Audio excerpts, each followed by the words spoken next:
today's Tuesday tune-up, we're going to talk about strengthening the hip abductors and specifically the gluteus medius, which is on the back side. So this is useful for our walkers, runners, hikers. So we need it when we bring our leg out to the side, but we also need it when we stand on one leg. So that's why it's relevant to all those activities. And then, of course, if you're doing any activity that's part of that, so soccer, football, basketball, volleyball, anything where you spend time on one leg, skateboarding, so many activities. I don't need to list them all. There's so many things. If you're just on your feet and going into locomotion, you need these muscles to be strong. So maybe you want to increase your performance.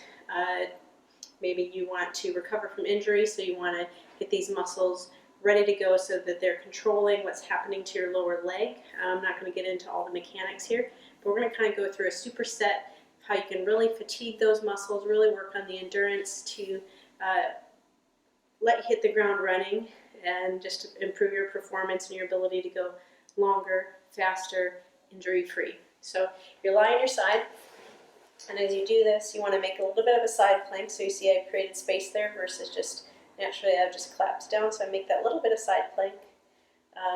And now we're just going to raise up to the side. So if you feel on the side of your hip, you're going to find a bone there. That's your greater trochanter on your hips. You want to, as you raise your leg, you want to feel that the muscle that's activating is behind it and up above it. That's your gluteus medius. If it's coming towards the front, that's your tensor fasciolata, and that's kind of an overachiever muscle. We don't want it working. We want some of the weaker, lazier muscles to do their work. So I'm going to show you a little bit as I scooch up here that I want my knee to point outward in order to engage this. So we're just going to go straight up and down.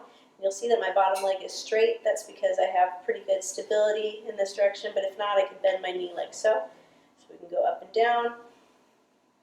And you should just feel that muscle just tensing up right as you do it. Now I'm going to go to the front. Same thing, kind of leading with my knee and correspondingly my foot pointing up. It's not coming down, not even straight ahead.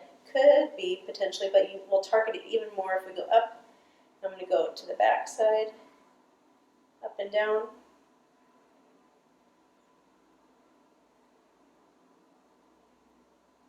Okay, and now I'm going to do circles one way, still in that same position with my knee leading up, not pointing, my kneecap's not pointing straight ahead, it's not pointing down. I'm really working. I want this side plank. And I really have to work to stabilize as I do this. So I'm going counterclockwise here, and now I can go the other way. And I'm just getting a super burn back here in my gluteus medius, but I'm hitting all these angles that it works in. And it's going to be so strong and endurance from doing it this one time. Just kidding. It will be stronger, of course, but I'll need to keep doing this, but you'll find that it's pretty hard. Now I'm going to do an actual kind of running motion while keeping my leg out to the side. I actually want it to be a little bit further out than I demonstrated. I don't want it to be down here so much, but up here, going flexed, striding through to extension flexed. There you go. And now holding my leg up, and now it's just having to work a lot isometrically through this whole phase. And this is what we need, of course, as we're running, walking, hiking. All right, so what I'm going to do is some active rest. I'll flip over onto this side, do the same thing, and then you can flip back and forth. So as one side is resting, the other side is working out, and that's how you get your workout inefficient. If you get it in efficiently. Don't miss out on any of our video content by subscribing to our channel. You can learn more about our practice at www.artisanphysicaltherapy.com, including joining the blog. We're on Facebook and Instagram at @artisanphysical. Let's get to the source, and together, let's get moving.